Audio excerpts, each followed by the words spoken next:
যেই দিন থেকে উনি জান কবজ করা আরম্ভ করেছেন ওই দিন থেকে শুধু আজ পর্যন্ত তিনি 2 বার কেঁদেছিলেন, তাছাড়া আজ পর্যন্ত তিনি কাঁদেননি। একবার এই সাদ্দাত নামে লোকটা যেদিন জন্ম নেয় সমুদ্রের ভেতরে, ওর মাকে ওই দিন হত্যা জান কবজ করেছিল আজরাইল। পানির ভেতরে কাঠের ওপরে ভাসছিল এই ছেলেটা। আল্লাহ বলেছেন যাও মেয়েটাকে তুলে নিয়ে আসো। ওই দিন আজরাইল কেঁদে ফেলেছিল। আপনি চিন্তা করেন তো কি সিচুয়েশন ছিল যে আজরাইল পর্যন্ত কেঁদে ফেলেছে। আর একদিন কেঁদেছিল যেদিন এই জান্নাত উদ্বোধন করবে এই সেই সাদ্দাত। এর বিশাল জীবনী লিখা আছে। আমার ঘটনা বলা উদ্দেশ্য না, আমার এখানে শিক্ষা দেওয়ার একটা উদ্দেশ্য। যেই দিন তিনি জান্নাত উদ্বোধন করবে, হযরতে আজরাইল বললেন না আমি আর সময় দিতে পারবো না। ও শেষ পর্যায়ে এটাও বলেছিল ফেরেশতা আমাকে এতটুকু সময় দাও, আমি শুধু জান্নাতটা উদ্বোধন করে একটা চক্কর দিয়ে এসে আমার জানটা তুমি নিয়ে নিও। ফেরেশতা বলেছে না, আল্লাহর আদেশ তোমাকে জান্নাত উদ্বোধন করতে দেওয়া হবে না। ইদা জালুহুম লা ইস্তাখিরুনা সাআতাও ওয়ালা ইস্তাকদিমুন। আপনারা সুবহানাল্লাহ বলেন, আলহামদুলিল্লাহ বলেন, আল্লাহু আকবার বলেন, যাই বলেন। এই ঘটনাটা কিন্তু একটা ঐতিহাসিক একটা ঘটনা, কিন্তু এর পেছনে যে দলিলগুলো আছে খুব শক্ত না। আমি শিক্ষার জন্য শুধু বলছি।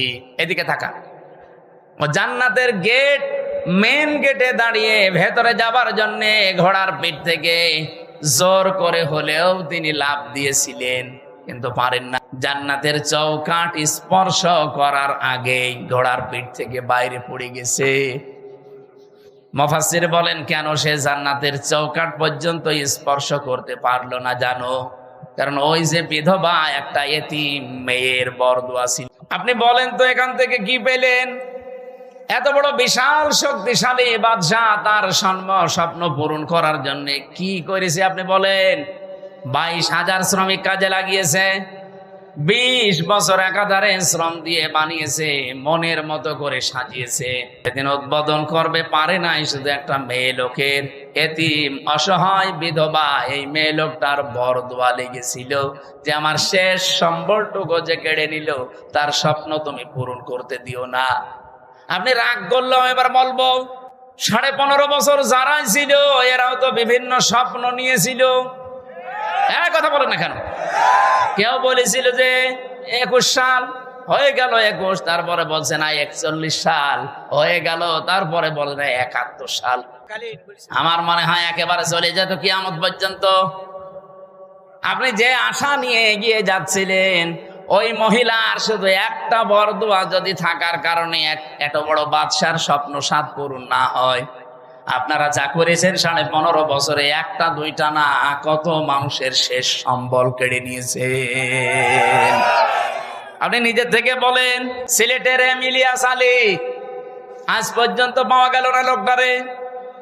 কি সম্বল ছিল সিলেটের জন্য? সঠিক কথা বলতো আমি দেখেছি। ভারতের আধিপত্য এই উগ্রপন্থী যারা এদের বিরুদ্ধে বজ্রকণ্ঠ ছিল লোকটার, কিন্তু তাকে আজ পর্যন্ত পাওয়া গেল না।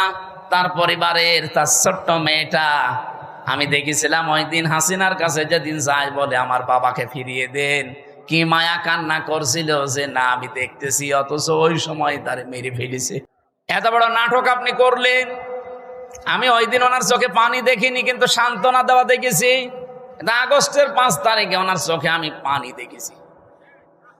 আমার এই ছোট্ট জীবনে ওনার দিকে আমি যতবার তাকিয়েছি এই একবার শুধু কান্না দেখলাম।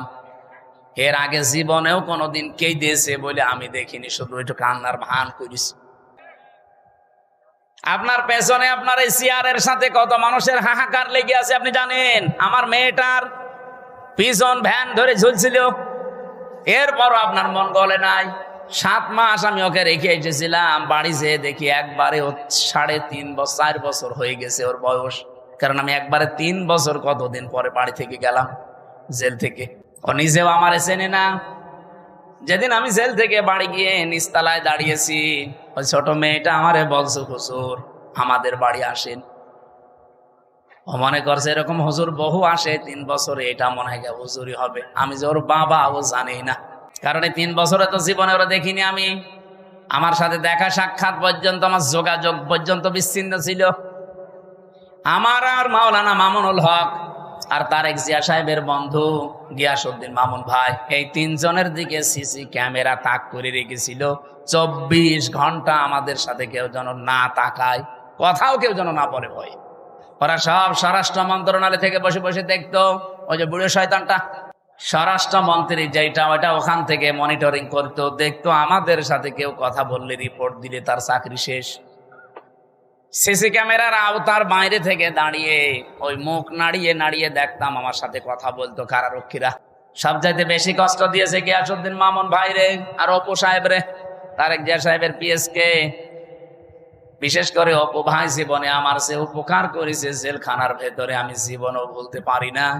যেখানেই যাই, বিশেষ করে তাহাজ্জুদের নামাজের পরে আমার ওনার নামটা এমনি মনে চলে আসে, আল্লাহ অপু মিয়াকে তুমি মাফ করে দিও, বলেন আমিন।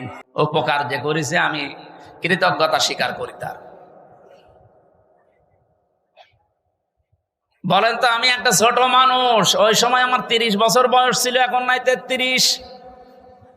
কি করেছিলাম এত আমি, যে আমাকে এত শাস্তি দেওয়া লাগবে আপনার? 3টা বছর আমি জানি না যে বাইরে কেউ বেঁচে আছে না মরে গেছে।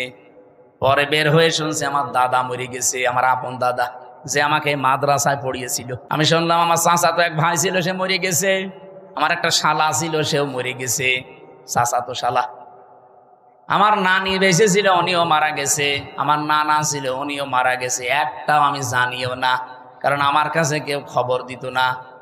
ভয়ে আসবে কি করে? সিসি ক্যামেরা দেখলেই তার পরের দিন আবার পানিশমেন্ট দিত। দূর থেকে মুখ নাড়িয়ে হাতের ইশারায় বলতো যে আপনার অমুকে অমুক। মানে আমি বুঝতাম যে হয়তো কেউ মরে গেছে আজকে। নিজেকে আপনি এই জায়গায় একটু দাঁড় করিয়ে বলেন তো, কি কড়াকড়ি করতো আমার সাথে। এই জুলুমটা করে আপনি কি পেলেন? এখন তো নিজেই দেশান্তরিত হয়ে বসে আছেন। কি কথা বলছেন না কেন? জুলুম করবেন না কারো উপরে, এটা আল্লাহ জীবনও সহ্য করে না। এত বড় নিকৃষ্ট একটা জিনিস, এত বড় বাদশার শুধু একটা মাজলুমের বরদোয়ার কারণে তার জান্নাত উদ্বোধন করা দূরের কথা, চৌকাটে আল্লাহ পা দিতে দেয়নি। আর আপনি বিশাল স্বপ্ন সাথ নিয়ে বসে আছেন এত বড় বড় জুলুম করে।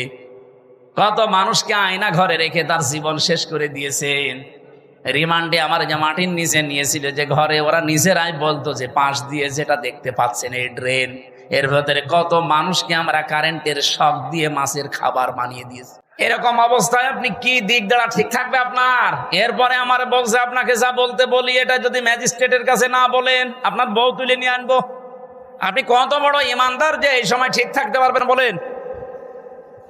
এই শেষ পর্যায়ে 10 দিন একাধারে অত্যাচার করার পর আমার মাথার চুল থেকে পায়ের তালু পর্যন্ত 1 ইঞ্চি জায়গা বাকি নেই যেখানে টর্চার করে নাই। শেষ পর্যন্ত আমার সহ্যের বাইরে চলে যাওয়ার পরে বললাম, যান, যা বলবেন বলেন, আর কি করবেন। যে বলছে আপনার বউ তুলে নিয়ে আনবো, তখন আর কিছু বলা যায়? আর কারণ ওদের তো চরিত্র নেই, ও তাই তুলে নিয়ে আসবে। বারবার চিন্তা হচ্ছিল, বাচ্চাটার বয়স কেবল 7 মাস, এই অবস্থায় তুলে নিয়ে আসলে তো বাচ্চাটাও নিয়ে আসবে। আর যেখানে আমারে রাখে এত বড় বড় মশায় আমারে কামড় দেয়, আবার আসলে এমনি মশার কামড়ে মরে যাবে। এই জন্য বললাম যে যান স্যার, যা ভাল লাগে করেন, আপনারা যা বলতে বলেন আমি বলবো। সব জামাত ইসলামের বিরুদ্ধে, শিবিরের বিরুদ্ধে। আর আমি আকিস গ্রুপে চাকরি করতাম, আকিস গ্রুপের বিরুদ্ধে এই কথাগুলো লিখে নিয়েছে, অথচ একটা কথাও আমার না। ওরা 10টা পয়েন্ট লিখে আমার সই করে বলছে, হুজুর সই করেন, আপনারা ছেড়ে দেব। তখন আমি সই করে দিলাম ম্যাজিস্ট্রেটের সামনে। পরে শুনছি ওইটা আমার জবানবন্দি ওরা লিখে নিয়েছে, এই যে কায়দা কৌশল করে প্রতারণা করি। আল্লাহরও বিচার আছে। 10 দিন পরে আমি যে জেলে যেয়ে দেখি ওই ম্যাজিস্ট্রেট যেটা আমার সই করেছিল প্রতারণা করে মিথ্যা বলে, ও দেখি জেলখানায়। কি গো হুজুর, আমার বউ আমারে মামলা দিয়েছে। ঠিক করেছে, শয়তান।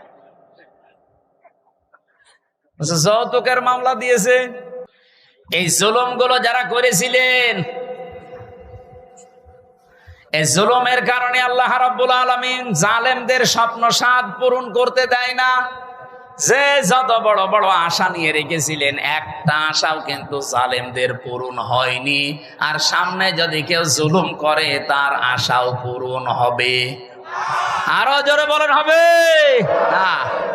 তা আল্লাহর গ্যারান্টি কয়েক জায়গায় পেয়েছি আমি। এটা 1 নম্বরে পেয়েছি সূরা ইব্রাহিমের ভেতরে, 2 নম্বরে সূরা শুরার ভেতরে, 3 নম্বরে সূরা আনামের ভেতরে। যারা জুলুম করে আমার আল্লাহ তাদের সেদ কেটে দেয়, ওদের স্বপ্ন 7 পর্যন্ত আর যেতে পারে না।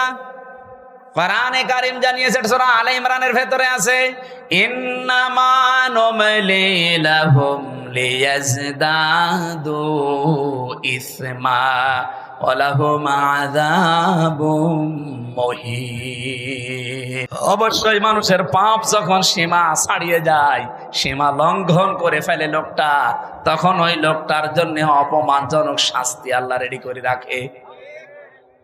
নওগাঁবাসী, আমাদের জীবনে যেন এরকম কিছু সামনে না আসে। চেয়ারে কারা আসবেন আমরা জানি না, যারা আসবেন তারা যেন নিজের ওপরে, পরিবারের ওপরে, সমাজের ওপরে, রাষ্ট্রের ওপরে, জনগণের ওপরে জুলুম করবেন না। কথা বলেন না কেন? বারবার বলছি, আহ্বান জানিয়ে, এটা রেকর্ড হচ্ছে, সারা দেশ চলছে। যারা আসবেন জুলুম করবেন না।